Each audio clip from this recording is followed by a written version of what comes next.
cry. I'm really going to cry. It's one of our favorite shows. Oh, I'm glad. Really, I'm glad. I know. I'm not a crazy stalking fan, I swear to God. No, As a matter of fact, I was going to bring a thing of saran wrap today for you and give it to you to see, because you probably miss it so much, right? Yeah, I might have needed to take some time alone with it. Yeah, seriously, yeah. And then people were saying, no, he might take you somewhere. So yeah, true. It could backfire. It could backfire, Michael. We good? Yeah. Okay. First of all, great to have a chance to talk to you and meet you, Michael. But wow, the first shot that we see of you in this film, you're kind of getting your just desserts for a character that you played on television. Well, yeah. I mean, I was along with many other things. I was attracted to this because it gave me a chance to turn the tables on myself and get killed. Yeah. This is an amazing story. And, first of all, do you know much about the beatnik time and all that? Were you into it? Yeah, I understand you actually did meet Ginsberg. Yeah, I went through a period of fascination with the Beats, and during that time, through a friend who was working in his offices, had a chance to meet him on a couple of occasions. He was obviously, had for decades been the icon that he's yet to become in this film. But yeah, it was a thrill to meet him. And I was aware of this particular story and was always amazed that it hadn't been more widely circulated or told. So when I read the script, I was really excited, not just that it was being told, but also that it was so well told. Yeah, really well told. I was just talking to the other guys and I said, this cast is really outstanding. Like, every single one of you in this movie is amazing. What was it like to work with this group of guys? It was a dream. I mean, we were making it for very little money in a very short amount of time, on location, almost, or exclusively in New York. Sometimes in the real spaces or in the real neighborhoods where these things happened. But it was nice to be reminded of how little you need if you do have the essential things, which is a group of actors all committed to finding the truth, and a director who inspires a sense of energy and trust. And John Krikidis definitely did that for all of us. Yeah. Is it a bit more daunting playing somebody who really lived?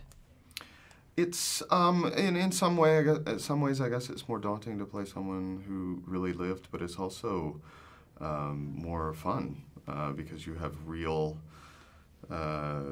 accounts of that person, or in the case of these other guys, they have probably a lot more to go on. There's relatively little known about David Kammerer, but there was enough that I felt like I could make informed decisions when I was filling in whatever blanks were left.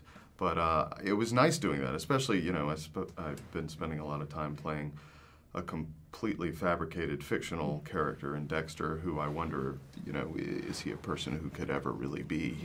And David Kammerer is a person who, in fact, was.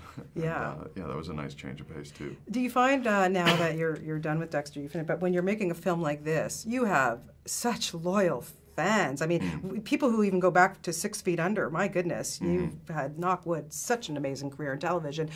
Do they kind of come to the set and look for you, and they're looking for Dexter, or how does that work with you when you're walking down the street? Yeah, maybe a little bit, and that's okay. I mean, I think that goes with the territory, but, I'm excited to see what the future holds and look to mix it up a bit more, and maybe make fewer open-ended commitments to characters and do things that have a beginning, middle, and end. Yeah. But it's nothing compared to the Harry Potter fans. Yeah. Well, that's the other thing I was going to, because when Dan Radcliffe, God love him, I've been interviewing him since he was nine years old, and I'm excited to see him. He has grown into such a wonderful, wonderful young man. Yeah, it's really inspiring to see someone who experienced such success at such a young age to remain so decent and grounded and professional. I mean, along with his obvious talent, he's such a joy to be around, to spend time with, to work with. Yeah. It's impressive. I was saying 2 more episodes of Dexter, I'm telling you, our household will never be the same. You really need to bring us another show, by the way, because we just love watching you. But was it hard to wrap that one? That's a hard character. You've been playing him for a long time, and that's had to kind of gone mentally there somewhere and psychologically affect you. Yeah, I think playing a character that long definitely has its effect, probably an effect beyond anything that you can even consciously appreciate. Yeah, I mean, life without Dexter is life without what has been a fundamental preoccupation for 8 years. So it'll be a period of change, but I try to think of it as a beginning as much as an end. Absolutely. And I was going to say, like, do you think that maybe we'll see you in some like light romantic comedy finally? I'd be open to it. You know, I definitely do seem to be drawn to things that operate in gray areas and or are psychologically or morally complex. You know, that's the stuff I'm interested in. But yeah, I'm interested in maybe just something where